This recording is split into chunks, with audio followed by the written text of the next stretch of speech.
Hello and welcome back to another entry of The Diary of an Early Years Educator. Hello everybody. Thank you for coming back and listening to another diary entry from me. I want to say that the episode that went out on Monday about how the rest of the education industry perceives us and how they view us got a lot of people feeling the same. So I just want you to know that you're not on your own. I feel you too and I understand it. But yeah, thank you for the love on social media from the clips on that and for the love on the podcast as well. Any likes and comments on the podcast platforms and on YouTube really mean a lot. So thank you.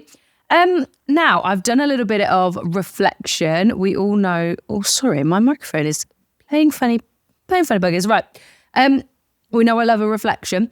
So I've thought about how I want to structure our Monday entry and our Friday diary entries. So on Monday... The Monday show is going to have the weekly reflection in. Now, for the Friday, I don't film on a Friday. I film earlier in the week. So it's hard for me to reflect because not a lot has happened since I last reflected, if that makes sense. So Mondays will have our weekly reflection and our question of the week in. And Monday's episode will be a little bit more education-based, early years tips and tricks, etc. So Monday will be your education. Probably Emily having a rant about something, let's be honest. And then Friday's going to be a little bit more personal. So last Friday's episode, we talked about friendships in the workplace. I want it to be a little bit more positive towards the end of the week. A thought for the weekend for you to take into your weekend. And I'm going to do a book recommendation, whether it's educational or personal. This week is a personal book. So a little bit more of like personal on a Friday to end your week, a little bit more chill. And then Monday will set you off with a rant and you'll probably feel a little bit more ready for your week ahead. I don't want to get you all riled up on a Friday ready for a weekend because that's just not fair. So this week, I actually want to throw something positive in to start us off. So your positivity to take into the weekend is you can't do it all. And that sounds like a really weird thing to say as a positive, but I want you to think about your weekend and your week that you've just had. And it doesn't matter if you didn't do everything you set out to do. It doesn't matter if there are still a few things left on your to-do list because you can't physically do everything all the time and you have to cut yourself some slack. So go into this weekend and just enjoy your weekend, whatever it is that you are doing. So that is my positivity for you. What I want to talk about this week is really a little bit niche. Has anyone else watched My Mum, Your Dad? Because me and Ben binged series 1 about a month ago and we watched the whole thing. And we are halfway through series 2. So there will be no spoilers because if you're like me and you're still catching up on it, if you've not watched it yet, then I won't spoil it. But I will mention a few names. So... sorry. But series 1 we watched and I think me and Ben watched this program so differently. I think we have totally different views on this program. I am an emotional person anyway. Anyone that knows me knows that I cry if I'm happy. I cry if I'm sad. I cry if I'm angry. I cry if I'm hungry. I cry if I'm ill. I cry whenever. Any emotion just results in tears really for me, which is... embarrassing, but it's fine. I think I cry at least twice every episode watching My Mum, Your Dad. I love watching the kids, watching their parents be happy. I cry when the parents talk about their emotions. I cry when the parents are happy and they are enjoying themselves. And yeah, I just cry a lot. But like I said, me and Ben watched this program from totally different viewpoints. My parents are divorced. So I grew up in sort of, my mum was a single mum and then I went to my dad's at the weekend. So I grew up in a household of divorce, whereas Ben's parents are still together now. So he never had that sort of split lifestyle. So I think when he watches My Mum, Your Dad, he doesn't understand those emotions as rawly as I feel them because that was my reality growing up. Which is not a bad thing. It's just experiences that we go through. And when I hear these parents say that they feel lonely or their children are about to leave the house and the reality of them being on their own, I think about my own family and I do not want to cry today. That's not the plan of this, Emily, no. And I think about like my mum and things like that. And if she felt like that when we grew up and moved out, like I moved out at 19 and my older sister went to uni. She did move back home for a little bit, which I'm not sure my mum was actually overly impressed with at the end. No, she loves her to bits. And she's moved out again now. So my mum is living on her own. And I think about that because that is the reality for so many families. There are so many like single parents for whatever reason, divorce, losing a partner, just whatever it is as to why you are a single parent. Your partner might work away, so you are married and in a relationship, but you're not actually physically there all the time. So there's lots of different reasons why people end up in that sort of single parent situation. And like I said, there's some of the episodes where the parents are talking about how actually just being in the house, and even if they've not made a romantic connection, being in the house with other people is really nice because it's highlighting to them how lonely they are outside of the retreat. And it makes my heart break because I do think about my own family, and I do think about like my mum, if she's on her own, like does she feel like that? And I lived on my own for 4 years, and I felt like that. I was in a relationship.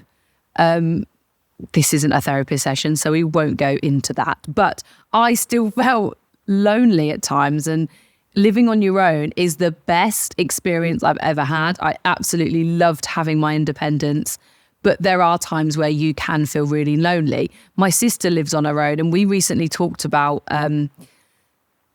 feeling a little bit lonely at times and wanting to share your life with someone. And I don't know if we take it for granted being able to share your life with someone. But then I think about the work that I'm in and how sociable it is.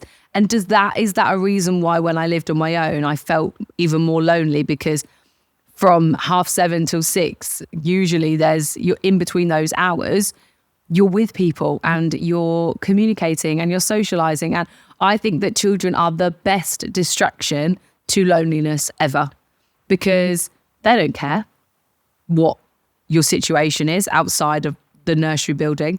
They don't have any judgment on that. They don't expect you to be anything more than yourself. And I think that when you go in and you are with the children, everything else that you're worried about or you're thinking about can just disappear.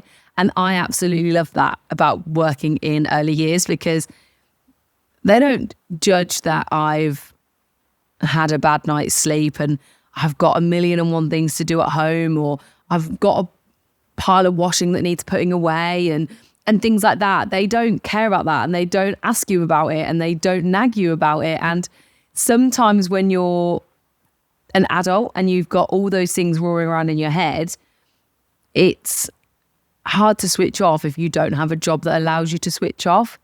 I think I would really struggle working from home because I'm not always the most sociable person. I get quite nervous sometimes to talk to new people or like making friends, like I said in the last episode on Friday. But there's something about being sociable at work, which I love. I don't enjoy when I don't see anybody. I don't enjoy when I don't get to chat to somebody or share my thoughts or have a laugh with someone. And I think it's really important to have that. But linking back to My Mum, Your Dad, they do a lot of reflective work in this program, and the parents have a lot of time with different sort of therapists, and some of it gets really weird in series 1. It gets really weird. One of them is like an intimacy exercise. And oh God, I am glad I was not one of their kids, because that would just be a little bit too much to watch, I think. But the kids build friendships, and it's just so lovely. Like, I genuinely love that program. It's like, I think it's just like a more adult version of Love Island, really. Like, it's just better, I personally think. Has anybody else watched it? And did anyone else watch it and reflect on their own upbringing? Because that's what it really did to me. And I think that's why I like the program so much, because I relate to those kids who are talking about the fact that they want their parents to be happy. And that doesn't always mean being in a relationship. I think they highlight how important friendships are and just connections with people in general. And that's something that I really liked about this. There wasn't that force for a romantic connection. If it naturally happened, then fantastic. But if it doesn't, then it didn't need to be the focus.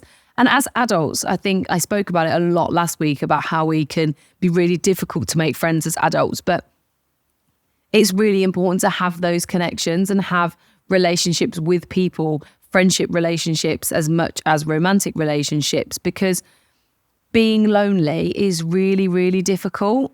And even if you live on your own or you work from home, it's about prioritizing time to do things you enjoy. I'm not really sure where I'm going with this, and I wanted to talk about this program, and now I've started talking about it. I'm just rambling, and I'm really sorry. But this program, I think, is fabulous. I really, really love it. Davina's great in it. The retreat is stunning, like stunning. I would love to go there, and I don't really know where in the world it is. So if anybody knows, it's in England, I know that, but whereabouts it is actually located, because I would love to visit that part of the world. The other thing I like is that they do different date ideas. And like I said, even if it's not a romantic connection, friendships seem to occur in this show as well. And the date ideas are so good. Like, they're things you could do with your friends as well. Like they did, I'm trying to think, in the first one, they did yoga on paddle boards, which I thought was hilarious, which looked like so much fun. They just did picnics and garden games. They did pottery. They did a dance class. I think it's broadening your horizon on things that you could do to combat feeling lonely and isolated. But that's something that's really easily combated in early years, because you're in a big team, you're surrounded by people, you are constantly chatting about different things. So let me know what you think on that. This is a very short and sweet sort of conversation on My Mum, Your Dad, because I didn't want to give too much away. I will say, actually, quickly, on season 1, Roger and Janie have stayed together, which I love. I really, really loved that. I didn't love the fact that I can't think of her name, Caroline. He didn't have the balls to tell Caroline himself that he didn't have a connection with her.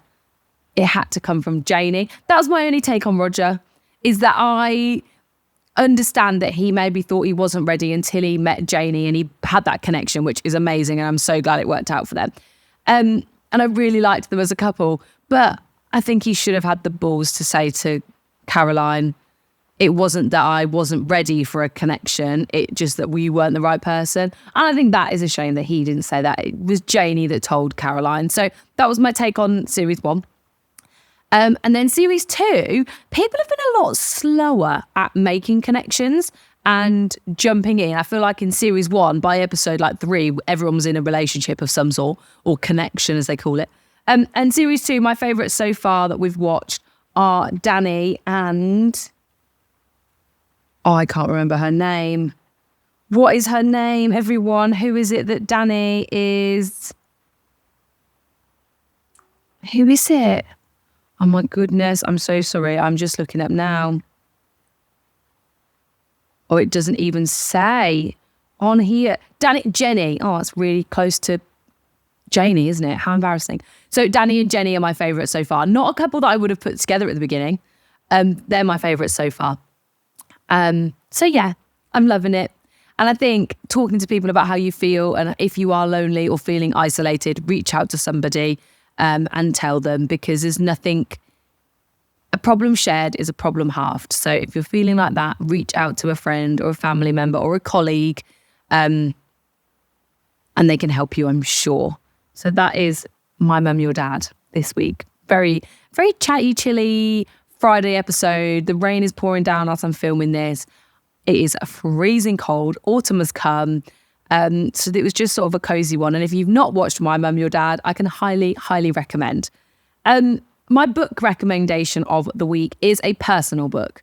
So next week we will do a book to further your knowledge on early years, etc. But this week it is a book called Behind Closed Doors by B.A. Paris. Oh my God, it is so good. It is so good. I read it in a day on holiday last year. And since that point, Ben's sister and his mum read it on the same holiday. Rachel took it on holiday and she read it last year. All the 3 girls in my office have read it. I've recommended it to everybody I know. So I will share it on our social medias, the book in question. But it is kind of like a bit of a thriller, a bit of a plays with your mind type of thing. It's not a horror, but it grips you in. So if it's the type of book that if you like sort of thriller, mind game type of books, it is definitely for you. It's really, really good. And I've read a few more books from B.A. Paris. Mixed reviews though, so I will save them for another time. But Behind Closed Doors by B.A. Paris, you can get it online. It's really easy to find and not expensive either. I'm not sure if you can get it on Kindle. I think someone said they struggled with that. So that is a book that I would highly recommend to get your teeth into, to help you switch off from early years, to give you something else to think about. And if you're anything like me, you will finish it really quickly. I will either take a year to finish a book or I'll finish it in less than 24 hours. There's no in between. That's how I know a book is that I love, because I just get hooked. Another book that I read in the day was It Ends With Us, that's just been turned into a movie. I've still not seen the movie, but I wanted to read the book first. And I finished that in a day as well. So that was really good. I jumped on that hype of that book as well. That is me done for this diary entry this week. I've not got loads to talk about with you this Friday. It was kind of more of this is what the layout's going to be for the podcast. So Mondays will be a little bit more educational based, probably me ranting about something. So sorry. And then Friday's going to be a little bit more personal about what I'm enjoying, life in general. If there's anything specific you want me to talk about, let me know. But Fridays will be a little bit more chilled of a diary entry, and then Mondays will be a little bit more meatier. I'll do my book recommendations on a Friday. We will do weekly reflections on a Monday and question of the week on a Monday. So yeah, thank you for listening. I hope you have a fabulous weekend. And remember what I said at the start. You can't do everything all the time. So cut yourself some slack, enjoy your weekend, relax, spend some time with loved ones, friends, whatever that looks like for you. And if you are feeling a little bit lonely and you've reflected on things, reach out to somebody and let them know how you're feeling, because when you do that, sometimes it can make you feel a little bit better. And if you've not watched My Mum, Your Dad, watch it. It is so good. Thank you for listening. Hope you've had a lovely week and enjoy your weekend. And I'll be back with you on Monday morning for another entry of A Diary of an Early Years Educator. Bye.